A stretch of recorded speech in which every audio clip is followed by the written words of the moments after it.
கட்டுமானத்தின் வலிமை, கட்டிடங்களின் பாதுகாப்பு. ஸ்ரீ துர்கா டிஎம்டி கம்பிகள்.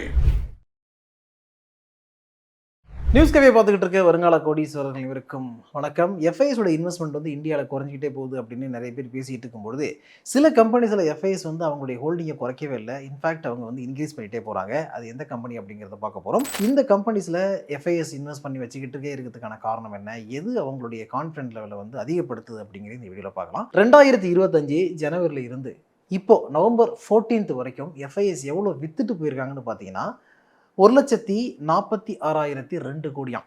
ஓகே, அந்த அளவுக்கு வந்து அவங்களுடைய அவுட்ஃப்ளோ இருந்துகிட்டே இருக்குது.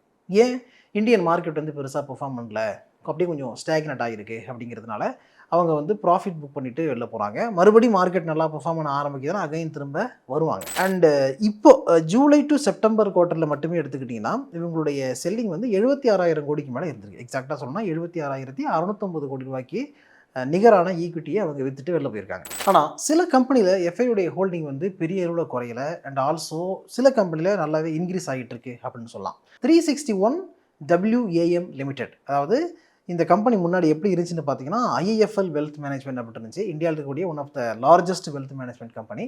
இந்த கம்பெனியில் ரொம்ப நாளாகவே பார்த்தீங்கன்னா எஃப்ஐஎஸுடைய இன்வெஸ்ட்மெண்ட்டுங்கிறது 60% மேலே தான் இருந்துகிட்டு இருக்கு. ஒரு கட்டத்தில் வந்து 68% ஹோல்ட் பண்ணிக்கிட்டு இருந்தாங்க. இப்போ 65% மேலே ஹோல்ட் பண்ணிட்டு இருக்காங்க. இந்த கம்பெனி மேலே வந்து ஸ்ட்ராங்கான நம்பிக்கை வச்சு எஃப்ஐஎஸ் ஹோல்ட் பண்ணுறாங்க அப்படின்னு சொல்லலாம். ஏன்னா இப்போது 2020 மார்ச்சில் நீங்கள் பார்த்தீங்கன்னா 20% கிட்ட தான் எஃப்ஐஎஸ் ஹோல்டிங் இருந்திருக்கு. அதுக்கப்புறம் அப்படியே கொஞ்சம் கொஞ்சமாக இன்க்ரீஸ் பண்ணிட்டே வர்றாங்க. 24, 22 அப்படிலாம் இருக்குது. 2023ல் 64% அப்படின்னு அவங்க வந்து ஒரு பெரிய ஸ்டேக்கை எடுக்கிறாங்க. அதுக்கப்புறம் பார்த்தீங்கன்னா 67 அப்படிலாம் போகுது. இப்போ 65.87 அந்த ரேஞ்சில் இருக்குது. ஸோ இந்த கம்பெனியில் மேஜர் ஹோல்டிங் வச்சிருக்கிறது யாருன்னு பார்த்தீங்கன்னா PC Asia investment X limited அப்படிங்கிற ஒரு கம்பெனி 18% மேலே ஹோல்ட் பண்ணுறாங்க. அதுக்கப்புறம் small cap world fund, capital income builder, WF Asian recognise fund limited, government pension fund global, Rimco, bank Muscat India, இந்த மாதிரியான கம்பெனிஸ் எஃப்ஐஎஸ் எல்லாமே வந்து இதில் ஹோல்ட் பண்ணிகிட்டு இருக்காங்க. ஏன் இவங்க ஹோல்ட் பண்ணுறாங்க, என்ன காரணம் அப்படின்னு பார்த்தா இந்த கம்பெனி இருக்கிற industry wealth management industry. Wealth மேனேஜ்மெண்ட்டுக்கு வந்து என்றைக்குமே அழிவு கிடையாது. நல்லா இப்போ அவேர்னஸ் கிரியேட் ஆகுது அப்படிங்கிறதுனால நல்லாவே க்ரோவாக போகிற ஒரு இண்டஸ்ட்ரி, நல்லா க்ரோ ஆகிட்டு இருக்க ஒரு இண்டஸ்ட்ரி. அதனால வந்து ஒரு முக்கியமான பிளேயராக இந்த கம்பெனி இருக்குது அப்படிங்கிற பட்சத்தில் இதில் நம்ம ஸ்டேக் எடுத்துக்கலாம் அப்படின்னு அவங்க ஹோல்ட் பண்ணுறாங்க. அது கடந்த 5 வருடங்களில் பார்த்தீங்கன்னா இந்த கம்பெனியுடைய ரெவன்யூ க்ரோத் வந்து 19% மேலே இருக்குது. 2020 1,521 கோடியாக இருந்த ரெவன்யூ 2025 3,684 கோடியாக இன்க்ரீஸ் ஆகிருக்கு. அதே மாதிரி எபிட்டா எடுத்துக்கிட்டிங்கனாலும் 2020 823 கோடியாக இருந்தது, இப்போ வந்து 2,391 கோடியாக இம்ப்ரூவ் ஆகிருக்கு. 24% காம்பவுண்டட் க்ரோத் ரேட் இவங்ககிட்ட இருக்குது எபிட்டாவில். நெட் ப்ராஃபிட்டுடைய காம்பவுண்டட் ஆனுவல் க்ரோத் பார்த்தீங்கன்னா 40% இருக்குது. ஏன்னா 2020 201 கோடியாக இருந்திருக்காங்க, இப்போ அது 1,015 கோடியாக இருக்குது. அண்ட் சிம்பிளாக சொல்லணும் அப்படின்னு பார்த்தீங்கன்னா கடந்த 5 வருடங்களில் இந்த ஸ்டாக் கொடுத்த ரிட்டர்ன் மட்டுமே 350% மேலே இருக்குது. அதாவது 2020 240 ரூபா ரேஞ்சில் ட்ரேட் ஆகிட்டு இருந்த இந்த கம்பெனியுடைய ஸ்டாக்கு இப்போ 1,080 ரூபாய்க்கு மேலே ட்ரேட் ஆகிட்டு இருக்கு. இப்போதைக்கு பார்த்தீங்கன்னா இந்த ஸ்டாக்குடைய வேல்யூவேஷன் ஹையாக தான் இருக்குது. ஆனால் இந்த கம்பெனியுடைய க்ரோத் பொட்டன்ஷியல் அடிப்படையாக வச்சு வெல்த் மேனேஜ்மெண்ட் இண்டஸ்ட்ரியில் இருக்கிறாங்க அப்படிங்கிறது அடிப்படையாக வச்சு எஃப்ஐஎஸ் வந்து ஸ்ட்ராங்காக அவங்களுடைய ஹோல்டிங்கை வச்சுக்கிட்டே இருக்கிறாங்க. இடையில வந்து கொஞ்சம் ப்ராஃபிட் புக் பண்ணிட்டு போயிருக்காங்க. இருந்தாலும் 65% மேலே அவங்களுடைய ஹோல்டிங் கண்டினியூ ஆகிட்டே இருக்குது. இப்போ நீங்கள் பார்த்தீங்கன்னா 361 WAM லிமிடெடுடைய கரண்ட் ப்ரைஸ் 1,070 ரூபா ரேஞ்சில் ட்ரேட் ஆகிட்டு இருக்குது. பி ரேஷியோ வந்து 38க்கு மேலே இருக்குது. அண்டு இண்டஸ்ட்ரி பி பார்த்தீங்கன்னா 18 அப்படி தான் இருக்குது. ஸோ இண்டஸ்ட்ரி பியை விட அதிகமாக தான் ட்ரேட் ஆகிட்டு இருக்கு. ROE 20க்கு மேலே இருக்குது, ROCE 14க்கு மேலே இருக்குது. டெட் ஈக்விட்டி ரேஷியோ 1.58 வச்சுருக்காங்க. ரீசன்ட் குவார்ட்டர்லேயும் வந்து 1,115 கோடி ரெவன்யூ அண்ட் ஆப்ரேட்டிங் ப்ராஃபிட் 714 கோடி, 64% மார்ஜின் வச்சுருக்காங்க. இந்த 64% மார்ஜின் அப்படிங்கிறது வந்து ரீசன்ட் டைமில் இன்க்ரீஸ் ஆகிருக்கு. 58, 56, 62 அப்படி இருந்தது, இப்போ நல்லா இம்ப்ரூவ் ஆகிருக்கு. அதாவது பேக் டு ஃபார்ம் அப்படிங்கிற மாதிரி 2024 ஜூன்ல எல்லாம் வந்து 68% மார்ஜின் வச்சுருந்துருக்காங்க. அது அந்த லெவல் நோக்கி இப்போ போயிட்டு இருக்காங்க. அடுத்தது நெட் ப்ராஃபிட் பார்த்தீங்கன்னா 315 கோடி காமிச்சிருக்காங்க, அதுவும் ரொம்ப நல்லா இருக்குது. அடுத்து நம்ம பார்க்க போகிற கம்பெனி வந்து கார்ட்ரேட் டெக் லிமிடெட் அப்படிங்கிற கம்பெனி. இந்த கம்பெனியுடைய பிரான்ச்சஸ் வந்து நிறைய இருக்குது. அதாவது நிறைய பிராண்ட் பேரில் இவங்க ஆப்ரேட் பண்ணுறாங்க.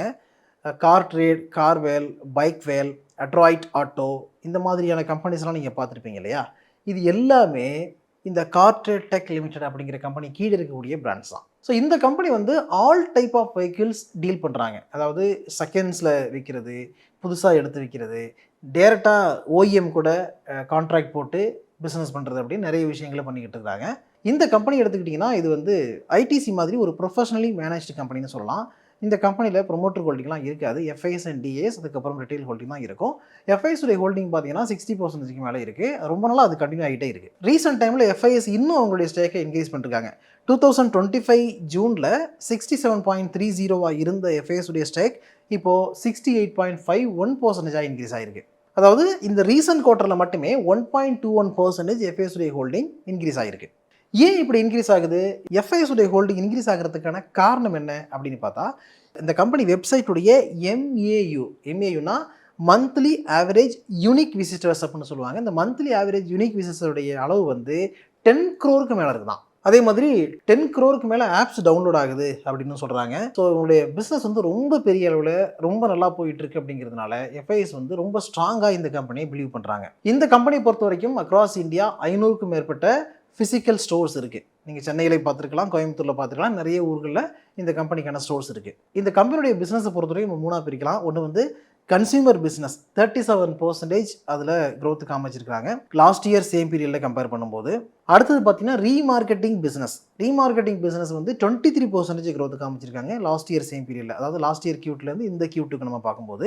அடுத்தது OLX பிஸ்னஸில் 17% க்ரோத் காமிச்சிருக்காங்க. இதில் இருக்கிறதுலே வந்து பெஸ்ட்டான ப்ராஃபிட் கொடுத்த செக்மெண்ட் எதுன்னு பார்த்தீங்கன்னா OLX பிஸ்னஸ் தான்.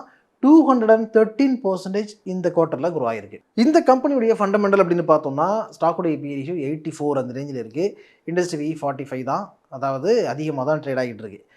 ROC 8 கீழே இருக்குது, ROE 6 and odd தான் இருக்குது. இருந்தாலும் எஃப்ஐஎஸ் வந்து ஸ்ட்ராங்காக இதில் பிட் பண்ணுறாங்க. அடுத்தது டெட் ஈக்விட்டி ரேஷியோ எடுத்துக்கிட்டோம்னா 0.06 இருக்குது. ஸோ அது வந்து இஷ்யூஸ் இல்லை. அண்ட் ஃப்ரீ கேஷ் ஃப்ளோ 160 கோடிக்கு மேலே வச்சுருக்காங்க. ரீசன்ட் குவார்ட்டரில் சேல்ஸ் பார்த்தோம்னா Q2ல் 193 கோடி. அண்ட் இந்த கம்பெனியுடைய ஆப்ரேட்டிங் ப்ராஃபிட் 64 கோடியாக இருக்குது. ஆப்ரேட்டிங் மார்ஜின் 33% வச்சுருக்காங்க. ஆப்ரேட்டிங் மார்ஜினை வந்து எந்த அளவுக்கு இவங்க இம்ப்ரூவ் பண்ணியிருக்காங்க அப்படிங்கிறத பாருங்கள். 2022 செப்டம்பர்லாம் 9% அந்த மாதிரி இருந்திருக்கு. இப்போ 33% வந்து நிற்கிது. ரீசெண்ட் டைமில் நல்லாவே ஆப்ரேட்டிங் மார்ஜின் இம்ப்ரூவ் ஆயிருக்கு.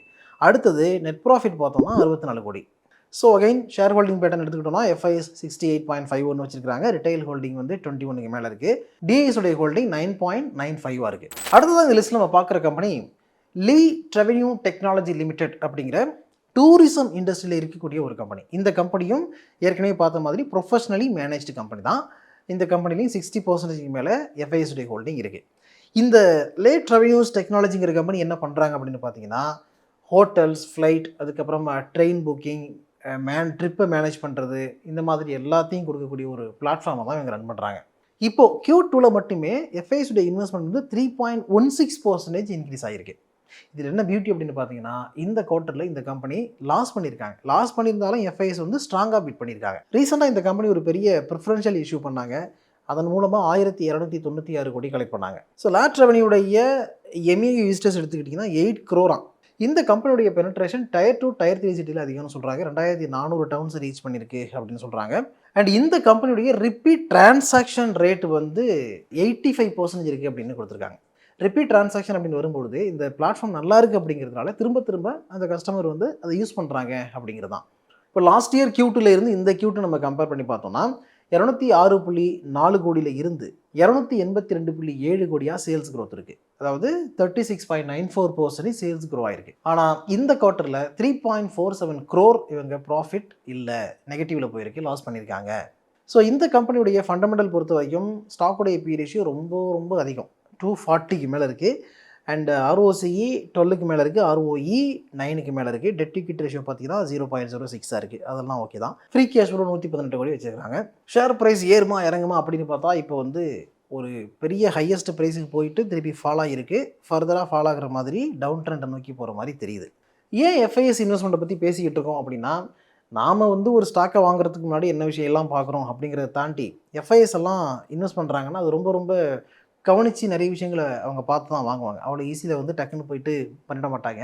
கம்பெனியுடைய பேலன்ஸ் ஷீட் எல்லாத்தையும் வந்து நல்லா படிச்சுட்டு கம்பெனி கூட இன்ட்ராக்ட் பண்ணிவிட்டு அதுக்கப்புறம் தான் அவங்களுடைய இன்வெஸ்ட்மெண்ட்டே இருக்கும்.